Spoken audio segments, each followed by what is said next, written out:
Ce premier sujet d'étude propose d'aborder les relations entre les USA et le monde entre 1917, qui marque leur happening sur la scène internationale avec l'entrée en guerre, et 1989, qui marque l'affirmation des USA comme unique superpuissance après l'effondrement du bloc soviétique. L'affirmation de la puissance, l'engagement dans la Première Guerre mondiale. En 1917, après avoir longtemps conduit une politique isolationniste, ils ne s'occupaient donc pas des affaires du monde, les États-Unis entrent dans le conflit car leurs navires sont régulièrement coulés par les sous-marins allemands dans l'Atlantique Nord. Ils vont dès lors contribuer de manière décisive à la victoire, grâce à une économie puissante, et le président Wilson, avec ses 14 points, va peser sur le règlement du conflit. Il favorisera également la création de la SDN, la Société des Nations, à laquelle les États-Unis n'adhèrent pas, puisque dès 1920, ils retournent à l'isolationnisme. La Seconde Guerre mondiale marque le retour des États-Unis sur la scène internationale. Jusqu'à Pearl Harbor, ils mènent une politique neutre, mais soutiennent économiquement les Alliés. Après leur engagement, l'appui américain sera déterminant dans la victoire. Et de nouveau, ils joueront un rôle clé dans le règlement de la paix, lors de la conférence de Yalta, et avec la création de l'ONU. Après la Seconde Guerre mondiale, les USA sont une superpuissance.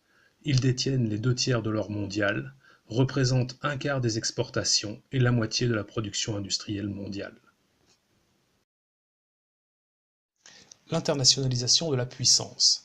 Dès 1947, les États-Unis se retrouvent à la tête du monde libre. Ils sont la première puissance mondiale, le dollar est la monnaie principale et ils ont le monopole de l'arme nucléaire.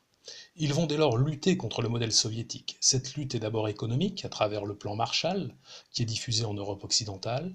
Cette lutte est également militaire avec l'alliance défensive qu'est l'OTAN, l'organisation du traité de l'Atlantique Nord, avec la course à l'armement et avec la guerre, comme en Corée, pour limiter l'expansion communiste. Ils vont également diffuser le modèle américain, reposant sur la démocratie libérale, l'économie de marché et la société de consommation.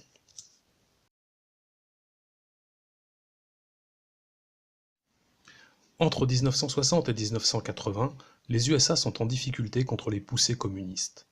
La guerre au Vietnam dure, entraînant le développement d'un sentiment anti-américain un peu partout dans le monde.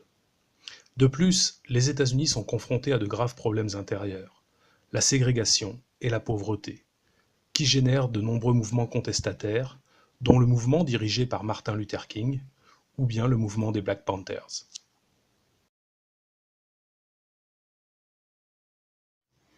Entre 1980 et 1988, l'Amérique est de retour. Le président Reagan entend redonner aux USA son rôle de leader mondial. Il soutient les guérillas anticommunistes en Afghanistan, en Amérique latine, met sur pied un programme de guerre des étoiles et bénéficie de l'essor de la puissance technologique de la Silicon Valley autour d'Apple et de Microsoft.